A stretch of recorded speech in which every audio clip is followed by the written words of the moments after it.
a question to the leaders? Go ahead, Merrick. The leaders are listening. Ani Bojo. In the Ojibwe culture, trust and respect is key to any relationship. You got it, Merrick. Keep going. How can I trust and respect the federal government after 150 plus years of lies and abuse to my people? And as Prime Minister, what will you do to rebuild the trust between First Nations and the federal government? Thank you, Merrick. Leaders, you've heard the question. How do you respond to Merrick? Mr. Trudeau, you start this round. Thank you, Merrick, for your question. You're absolutely right.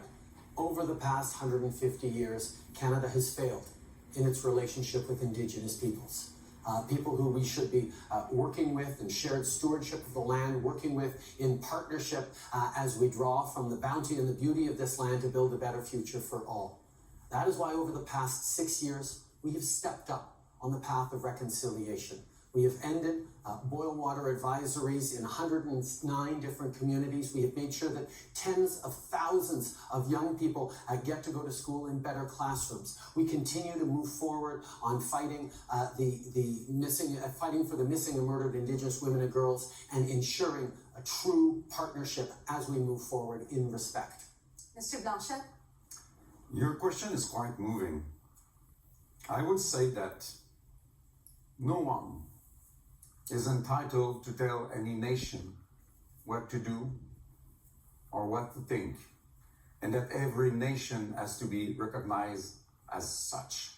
Either it is a nation of 300 people, like there is in Quebec, or an 8 million people nation like Quebec is.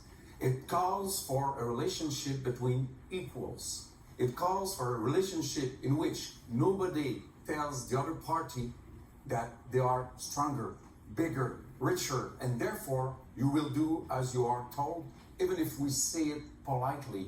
And first, you provide clean water to everybody. Thank you, Mr. Blanchet. Ms. Paul? Yes, and thank you so much for the question, and I understand the anguish in it as well, because justice delayed is justice denied. And coming from a diaspora myself, where we have been robbed of our culture, of our languages, of our history, I have no idea where my ancestors were born or where they're buried. I completely understand how important this is and how frustrating it is not to have seen the action. I am tired of being up on these stages without Indigenous leadership here to speak for itself. Jody Wilson-Raybould, Mumalak Kalak, I'm thinking of you right now. And when Ms. Kakak said that without action, that the Parliament would be hollow, she was right. So Indigenous sovereignty, self-determination, nation-to-nation engagement, that is my commitment. Mr. O'Toole? Mr. McLeod, thank you for the question. And the way you phrased it is so important. Reconciliation is about trust and respect and restoring it after a century and a half of a federal government failing. That's why, as opposition leader, my first question when I rose in the House of Commons was on a call to action on reconciliation with respect to Indigenous health. We need to build partnerships. We need to restore trust. And that trust is eroded when you make commitments on safe drinking water on reserve, when you make commitments on the calls to action in the Truth and Reconciliation Report and have no plan to fulfill them. So I want to build partnerships and have Indigenous leaders have governance over the federal government finally delivering on our commitment to Indigenous peoples.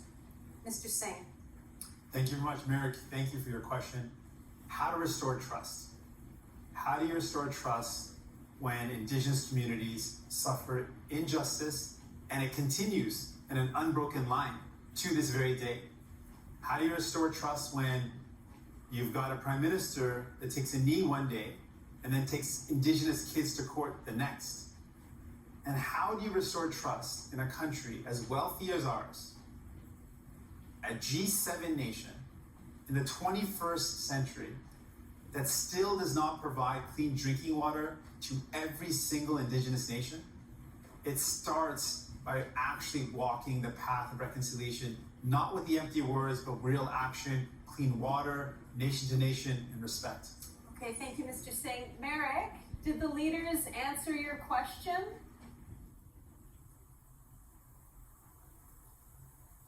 Yeah. All right. Thank Thank you very much. Miigwech. Miigwech. Messieurs Blanchette and O'Toole, it is your turn to debate now. You've promised more money to search for unmarked graves, but so much more needs to be done to achieve meaningful reconciliation. Mr. Blanchette, you begin. Tell me, how are you better positioned than Mr. O'Toole to restore justice? I am not better positioned than Mr. O'Toole because I believe that this is a relationship between nations. And you represent a nation, I feel I represent another one, and we are discussing with a lot of other nations. But I will remind everybody that on the last day of the last session, we had a motion adopted unanimously by the Parliament, and this motion was precisely saying what we had been told to carry by the First Nation leaders, and we had it adopted. This might be the way to do it. Many times the Bloc Québécois said, even if you don't agree with everything, that we would share our seats and our voices in the Parliament with the First Nations in order to have them being heard by the whole country. After the tragic finding of graves in Kamloops, Cowessess, and other former residential school sites, we offered to work in a bipartisan fashion on calls to action 71 to 76. Those are related to former residential school sites. And we need to act faster. I know Mr. Trudeau cares a great deal about reconciliation. I know we all do. But this is an issue where we have to act. We can no longer say that we recognize the calls to action. We need a plan to achieve them. And what I'm proposing is a plan that builds partnerships, that builds governance, that has Indigenous leaders, incredible ones like Jody Wilson-Raybould, to allow us to actually hold ourselves to account. All parties, all future governments. This is the biggest scar in the history of Canada. And we have to tackle it not just with good intentions, but with a good plan to deliver for all Indigenous people. Mr. Blanchette, I must say briefly. that the Prime Minister has nominated Gouverneur Général, I don't know how to translate that, who speaks Inuktitut, which is great, but does not speak French. Still, he does not agree with the idea of acknowledging, recognizing First Nation languages as official languages in his country. All right, we will leave that segment there. Ms. Paul, Mr. Singh, Mr. Trudeau, you're up. Tell me, what is your plan to end the ongoing disproportionate violence against Indigenous women and girls? Ms. Paul. The first thing is to make space for Indigenous leadership because we have done all these things and made all these promises. We know what needs to be done. The recommendations are there in the calls for justice and the missing and murdered Indigenous women and girls report, and yet we still don't have the action. And so, as I said before, it should be Jody up here answering that question. It should be Mumulat Kakat up here answering that question. We need to make the space for Indigenous leadership to guide this process, and above all, we need to make this a priority. All that is left now is political will. But that is exactly what we have been doing, Ms. Paul. When we call the National Inquiry into Missing and Murdered Indigenous Women and Girls after years of governments avoiding doing that, we ensured that we brought the truth forward, and then we worked with Indigenous leaders groups, Indigenous women's groups to co-develop the action plan that we are now fully funding so we can get justice for the victims, healing for the families, and put an end to this ongoing national tragedy. It will take a lot of work by all of us, but we are walking this road in partnership because we know it needs to be done and there is much more to do. But Mr. Trudeau, sadly, and I don't take any pleasure in this, the calls to justice are out there and you haven't acted on them. And I meant it when I said you can't take a knee one day if you're going to take Indigenous kids to court the next. That's not leadership. Mr. Singh, that's you not going to make love things that better. line about taking Indigenous kids to court. It's actually not true. We have Trudeau, committed to how can you say compensating that? those You can't kids say who went that. through that. Listen, And what's seriously, more you can't than say that, that. this is important, Mr. No, you Singh. can't say you're not When taking them you to court talk when you're about- taking them to court. When you talk there are about kids out there that are Cowessess. brought by you in court. Leaders, You I can't would say that. actually remind you the question Say is that. about violence against Indigenous women and girls. Let me recenter you on that. I appreciate it because he can't continue to say that. I Well, think it's, and Ms. Curl, I will say again, I said this last night in the French debate, this is why we need more diversity in politics. This is why we need people to be, who are most directly impacted by issues, to be able to speak for themselves, because we are drifting off into things. We have only dedicated 2 minutes to talking about how we are going to bring true justice to Indigenous women in this country if we can stick to the topic. Mr. Ms. Trudeau. Kerr, on this topic, and it was brought up in the earlier one, and we talked about Indigenous women,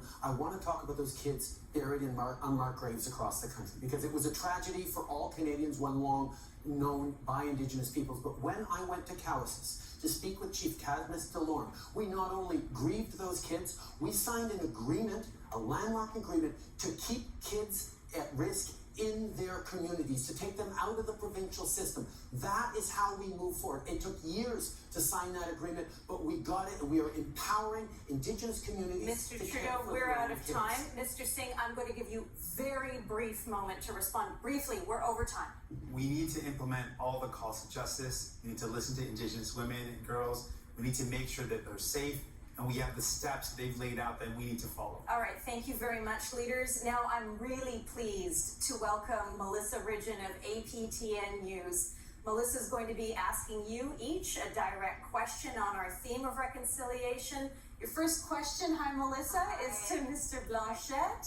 Over to you. Conche, thank you all for being here. It's a pleasure to be here with you to ask some questions for our APTN audience. Mr. Blanchette, I'm going to start with you. You know, numerous government reports, including in Quebec, have sounded the alarm that systemic racism exists, from Joyce Echaquan dying as she's taunted by hospital staff, to policing, the justice system. What will you do as Black leader to address systemic racism in your own province in Quebec and also elsewhere in Canada? First, never underestimate the weight, the sadness of those dramas. Second, I acknowledge, I recognize the existence of systemic racism in June 2020. And then, what happened? It became a political tool against Quebec. It became a tool to say Quebec is this and that and racist and xenophobic and all of that, instead of opening a discussion, trying to find solution, consulting experts, discussing with the First Nations themselves. It became this white society against this other one, white society. We built nothing, so the words became toxic.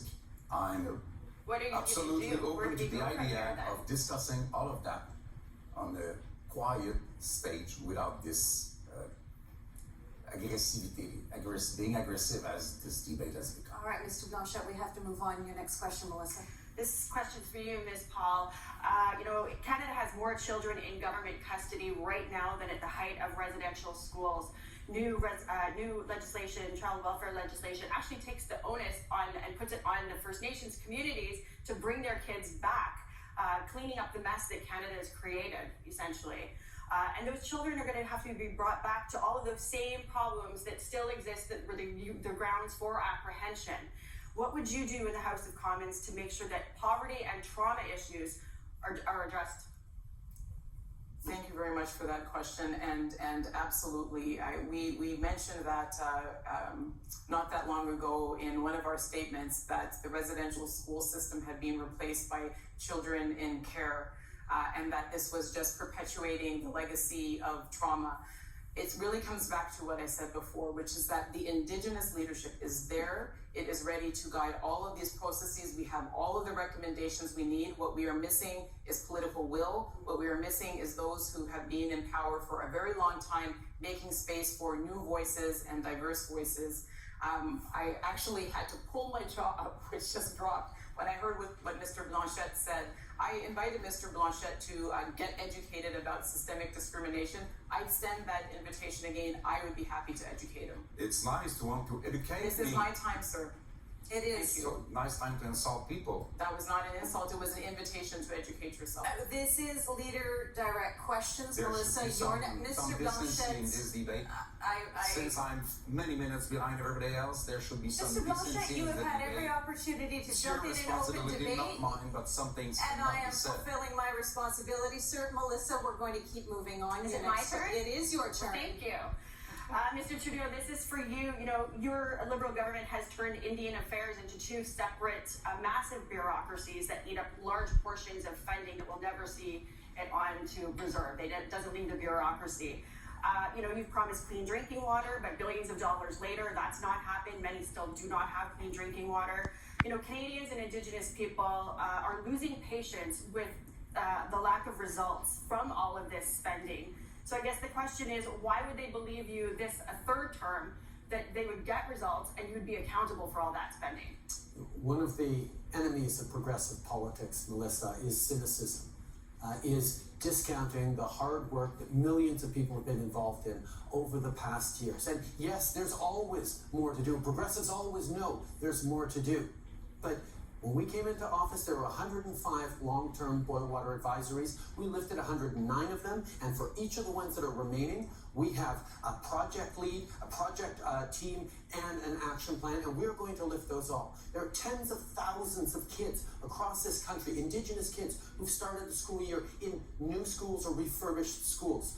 We have moved forward on settling more agreements and more land claims and more partnerships than any other government over the years. We continue to work in partnership and respect and invest more money in Indigenous communities than any previous government. And no, we're not done yet. I think the money, I don't think anybody's questioning the money spent. I think that they're questioning the results for the money that's spent.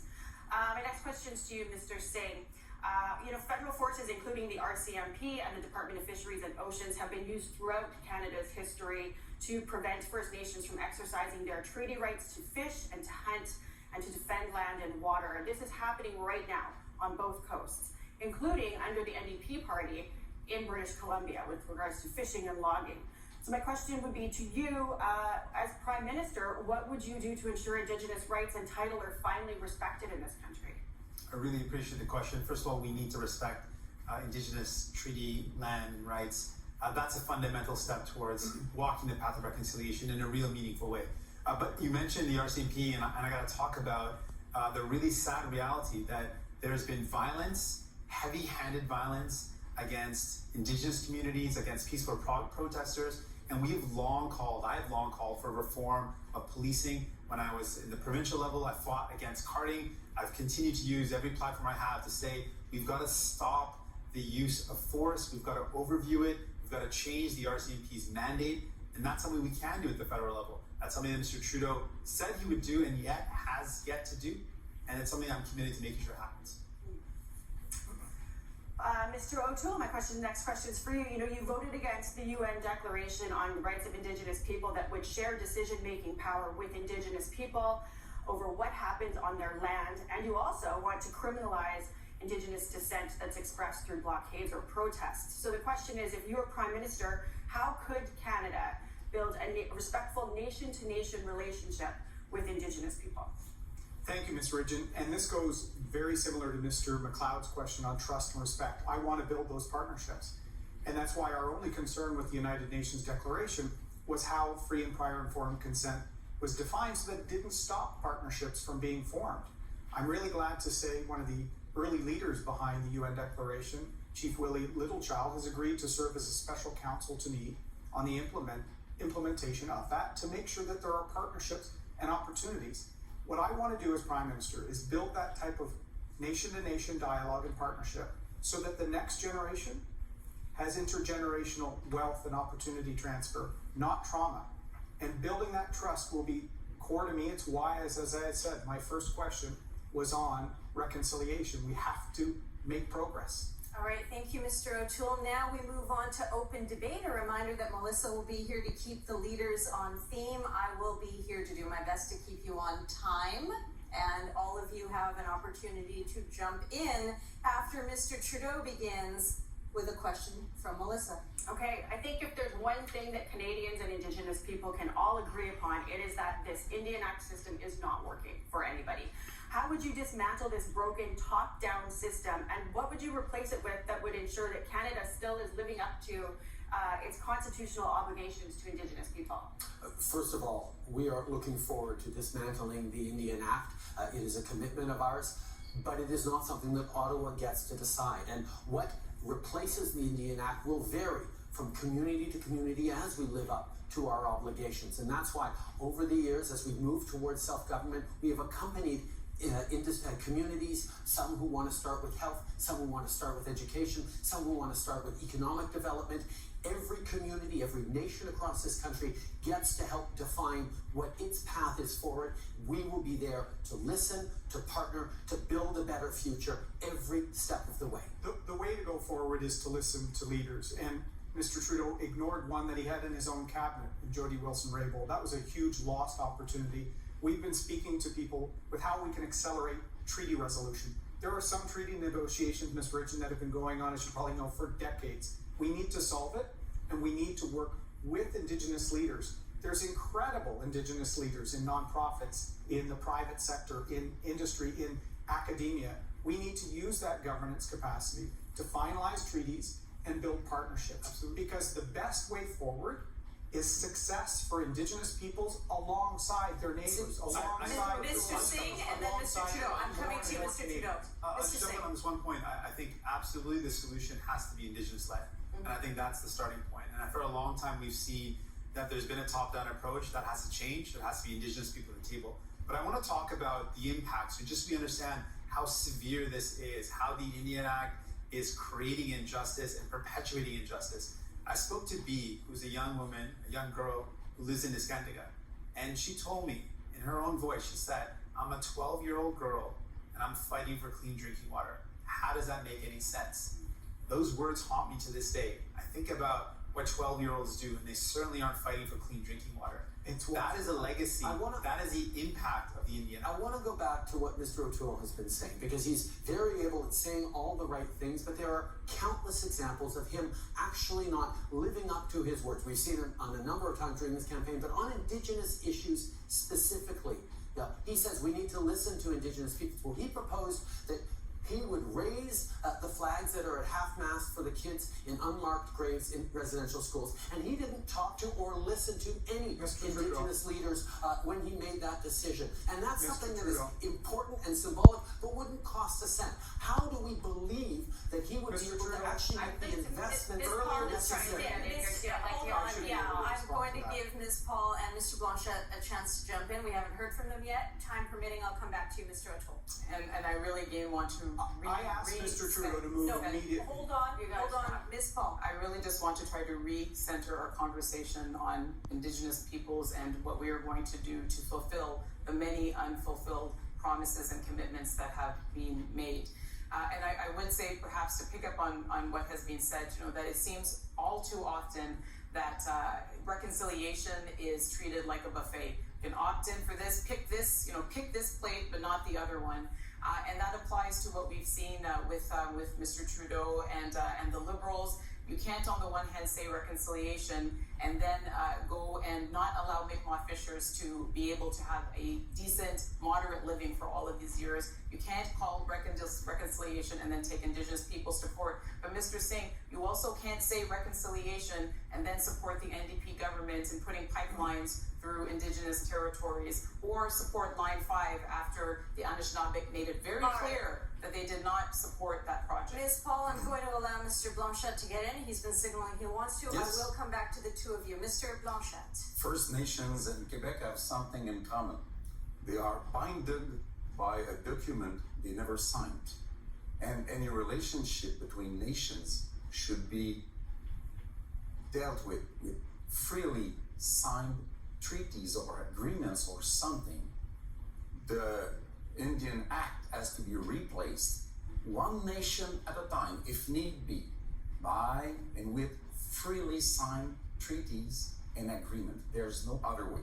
And if I may come back a few seconds on something else. Quebec wants religion out of the state affairs because religion never protected equality for women and never will. We are over time. I'm going to give you both a chance to briefly respond. Mr. O'Toole, then Mr. Singh. Briefly, please. I am proud of this country, and I think if you love your country, you can dig deep to make it better. So as Prime Minister, on the National Day of Reconciliation on September 30th, I will raise the flag with a commitment to move forward on calls to action. Mr. Trudeau promises things, doesn't deliver, and then when people protested him, he mocked them. That is not reconciliation. So you can be proud of your country as you strive All for right, it to get thank you, better. Mr. O'Toole. Mr. Singh, briefly. I think that Mr. Trudeau may care. I think he cares. But the reality is that he's often done a lot of things for show and hasn't backed those up with real action. And the harm is that Indigenous people continue to suffer. And that's what I want to stop. I want to stop the suffering and lift up Indigenous people. I've been 5 allies seconds, Mr. working Trudeau, with then them. we gotta go. Mr. Trudeau, 5 seconds. Unfortunately, the cynicism that Mr. Singh is showing on saying we did nothing is harming reconciliation and the path we're moving forward. We have lots more to do, and we are All doing right, leaders, thank you. Thank you, Melissa. Marcy. it. Marcy. And now it is time for our fourth theme for the night, affordability.